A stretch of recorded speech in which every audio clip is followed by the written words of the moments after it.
Hello and नमस्ते friends, welcome to our YouTube channel self education with us पर। कैसे हैं आप सब? आशा करती हूँ आप सब ठीक होंगे। तो प्रीवियस वीडियो में हमने कवर किया था भारतीय इतिहास के स्रोत। आज हम कवर करेंगे 4 से 5 टॉपिक। ब्राह्मण, आरण्यक व उपनिषद, सेकंड पुराण, थर्ड बौद्ध, जैन और अन्य साहित्य, और फोर्थ होगा विदेशी यात्रियों से मिलने वाली जानकारियाँ। तो आइए बिना किसी देरी के शुरू करते हैं आज का वीडियो। फर्स्ट टॉपिक होगा हमारा ब्राह्मण, आरण्यक तथा उपनिषद। मैं पॉइंट्स टू पॉइंट आपको यहाँ पे एक्सप्लेन करती जाऊंगी गाइस, सो प्लीज़ वीडियो को स्किप ना करें और पूरा देखें।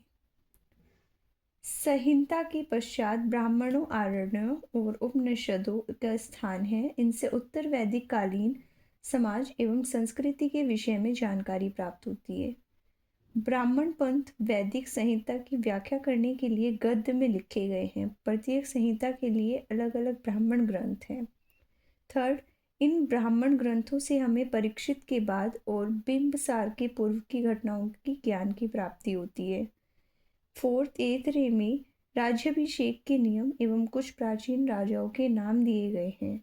फिफ्थ, वैदिक साहित्य में ऋग्वेद के बाद शतपथ ब्राह्मण का स्थान है। यहाँ पे गाइस सारे जो है मेन पॉइंट है, तो इनको स्किप नहीं करिएगा क्योंकि एग्जाम्स में ये सब क्वेश्चंस को पूछा जाता है।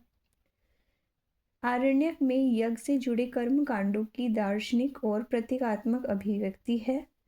और उपनिषदों की संख्या 108 है, जिसमें 13 को मूलभूत उपनिषदों की श्रेणी में रखा गया है।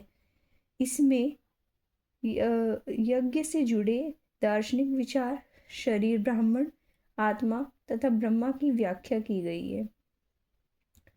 8वां होगा पॉइंट, स्त्री की सर्वाधिक गिरी हुई स्थिति मैत्रेयनी संहिता से प्राप्त होती है, जिसमें जुआ एवं शराब की भांति स्त्री को पुरुष का मुख्य दोष माना गया है। 9th पॉइंट होगा इसका, शतपथ ब्राह्मण में स्त्री को पुरुष की अर्धांगिनी कहा गया है। एंड 10th होगा, जावालोचन शब्द में चारों आश्रम का उल्लेख किया गया है। स्मृति ग्रंथों में सबसे प्राचीन एवं प्रमाणिक मनुस्मृति मानी जाती है। यह शुंग काल का मानक ग्रंथ है। नारद स्मृति गुप्त युग के विषय में जानकारी प्रदान करता है। सेकंड टॉपिक, वेदांग एवं सूत्र। इसके आपके मुख्यतः 3 ही पॉइंट होंगे जो मेन होंगे। वैदिक साहित्य को अक्षुण्ण बनाए रखने के लिए सूत्र साहित्य का प्रणयन किया गया है। श्रौत ग्रह तथा धर्म सूत्रों के अध्ययन में हमें यज्ञ विधि विधानों, कर्मकांडों तथा राजनीति विधि एवं व्यवहार से संबंधित महत्वपूर्ण बातें ज्ञात करते हैं। सेकंड पॉइंट होगा, प्रमुख सूत्रकारों में गौतम बोधायन, आपस्तंभ, वशिष्ठ आदि के नाम से विशेष रूप से उल्लेखनीय हैं। थर्ड, सूत्रों में गौतम धर्मसूत्र सबसे प्राचीन माना गया है। थर्ड, बात कर लेते हैं पुराण के बारे में। पहला पॉइंट होगा, भारतीय ऐतिहासिक कथाओं का सबसे अच्छा क्रमबद्ध विवरण पुराणों में मिलता है। इसके रचयिता लोमहर्ष अथवा इसके पुत्र उग्रश्रवा को माना जाता है। इनकी संख्या 18 है, जिनमें से केवल 5 मत्स्य, वायु, विष्णु, ब्राह्मण एवं भागवत में ही राजाओं के वंशाली को पाया गया है। एक मेन पॉइंट है हुआ इसमें, पुराणों में मत्स्य पुराण सबसे प्राचीन एवं प्रामाणिक है। अधिकतर पुराण सरल संस्कृत श्लोक में लिखे गए हैं। स्त्रियां तथा शूद्र जिन्हें वेद पढ़ने की अनुमति नहीं होती थी, वे भी पुराण सुन सकते थे। पुराणों का पाठ पुजारी मंदिरों में किया करते थे, जिस वजह से स्त्रियां और शूद्र दोनों ही इसको सुन सकते थे। सामाजिक एवं सांस्कृतिक दृष्टि से अग्नि पुराण का काफ़ी महत्व है, जिसमें राजतंत्र के साथ साथ कृषि संबंधी विवरण भी दिया गया है। थर्ड, बात कर लेते हैं बौद्ध, जैन एवं अन्य साहित्य के बारे में।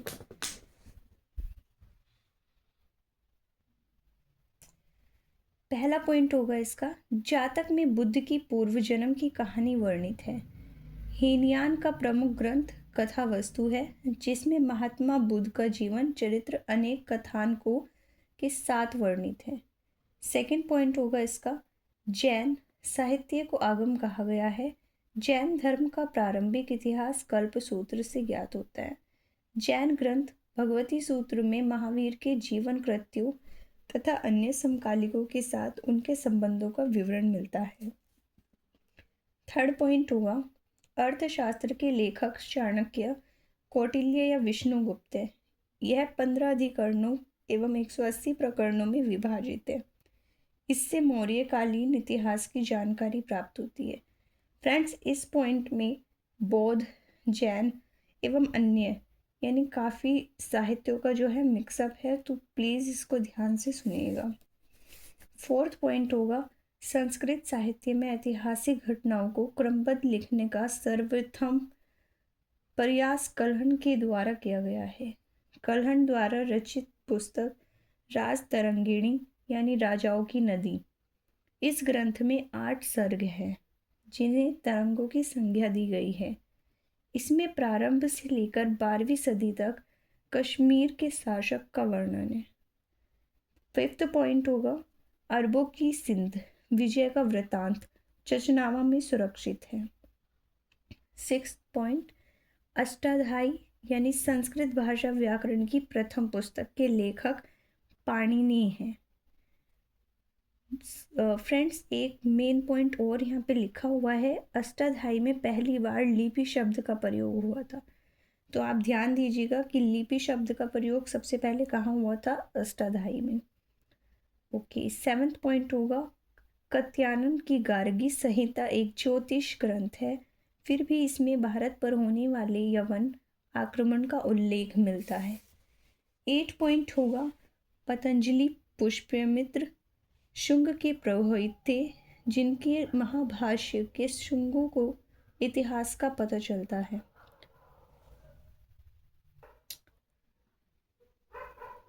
लास्ट टॉपिक हमारा होगा विदेशी यात्रियों से मिलने वाली प्रमुख जानकारी। फ्रेंड्स, इसमें आप ध्यान दीजिएगा, सारे विदेशी यात्री हैं जो भारत में भ्रमण के लिए आए थे और कुछ ना कुछ जानकारी एकत्रित करके यहाँ पे संभाल के गए हैं। फर्स्ट, टेसियस, यह ईरान के राजवैद्य थे। भारत के संबंध में इनका विवरण आश्चर्यजनक कहानियों से परिपूर्ण होने के कारण अविश्वसनीय था। सेकंड थे हेरोडोटस, इसे इतिहास का पिता भी कहा जाता है। इसने अपनी पुस्तक हिस्टोरिका में 5वीं शताब्दी ईसा पूर्व के भारत फारस के संबंध का वर्णन किया है, परंतु इसका विवरण भी अनुश्रुतियों एवं अफवाहों पर आधारित है। थर्ड, सिकंदर के साथ आने वाले लेखकों में निरियाकस, आनेसिक्रिटस तथा अरिस्टोबुलस के विवरण अधिक प्रामाणिक एवं विश्वसनीय हैं। फोर्थ, मेगास्थनीज, यह सेल्यूकस निकेटर का राजदूत था जो चंद्रगुप्त मौर्य के राज दरबार में आया था। इसने अपनी पुस्तक इंडिका में मौर्य युगीन समाज एवं संस्कृति के विषय में लिखा है। फिफ्थ होगा डायमेकस, यह सीरियन नरेश आंतियोकस के राजदूत थे जो बिंदुसार के राज दरबार में आए थे। इसका विवरण भी मौर्य युग से संबंधित है। सिक्स्थ होंगे डायोनीसियस, यह मिस्र नरेश टॉलमी फिलेडेल्फस का राजदूत था जो अशोक के राज दरबार में आया था। सेवेंथ होंगे टॉलमी, इसने 2री शताब्दी में भारत का भूगोल नाम की पुस्तक रची थी। 8 है पिलनी, इसने प्रथम शताब्दी में नेचुरल हिस्ट्री नामक पुस्तक लिखी। इसमें भारतीय पशुओं, पेड़ पौधों, खनिज पदार्थों आदि के बारे में विवरण मिलता है। दूसरे लेखक जो थे चीनी लेखक थे, इसमें भी 3-4 राइटर्स हैं। पहला फाइयान, यह चीनी यात्री गुप्त नरेश चंद्रगुप्त द्वितीय के दरबार में आया था। इसने अपने विवरण में मध्य प्रदेश के समाज एवं संस्कृति के बारे में वर्णन किया है। इसने मध्य प्रदेश की जनता को सुखी एवं समृद्ध बताया है। यह 14 वर्ष तक भारत में रहा था। हेनसांग, यह हर्षवर्धन के शासनकाल में भारत आया था। हेनसांग 629 ईस्वी में चीन से भारतवर्ष के लिए प्रस्थान किया। 1 वर्ष की यात्रा के बाद वह सर्वप्रथम राज्य कपिशा पहुंचा। 15 वर्षों के भ्रमण के बाद 645 ईस्वी में वह चीन वापस लौट गया। इसका भ्रमण वृत्तांत सी यू के नाम से प्रसिद्ध है। इसने हर्षकालीन समाज, धर्म तथा राजनीति के बारे में वर्णन किया है। चौथा, इतिसन, यह 7वीं शताब्दी के अंत में भारत आया। इसने अपने विवरण को में नालंदा विश्वविद्यालय, विक्रमशिला विश्वविद्यालय तथा अपने समय में भारत का वर्णन किया। फिर आए अरबी लेखक के बारे में। पहला है अल-बरूनी। यह महमूद गजनवी के साथ भारत आया था। अल-बरूनी ख्वारिज्म या खीव का रहने वाला था। अरबी में उसने एक विस्तृत ग्रंथ भी लिखी है जिसका नाम किताबुल हिंद या तहकीक-ए-हिंद यानी भारत की खोज, जो कि आज भी इतिहासकारों के लिए एक महत्वपूर्ण सोर्स है। और दूसरा था इब्न बतूता। इसके द्वारा अरबी भाषा में लिखा गया उसका यात्रा वृत्तांत, जिसे रिहला कहा जाता है, 1333 ईस्वी में दिल्ली पहुंचने पर इसकी विद्वता से प्रभावित होकर सुल्तान मोहम्मद बिन तुगलक ने इसे दिल्ली का काजी मतलब एज अ जज नियुक्त कर लिया था।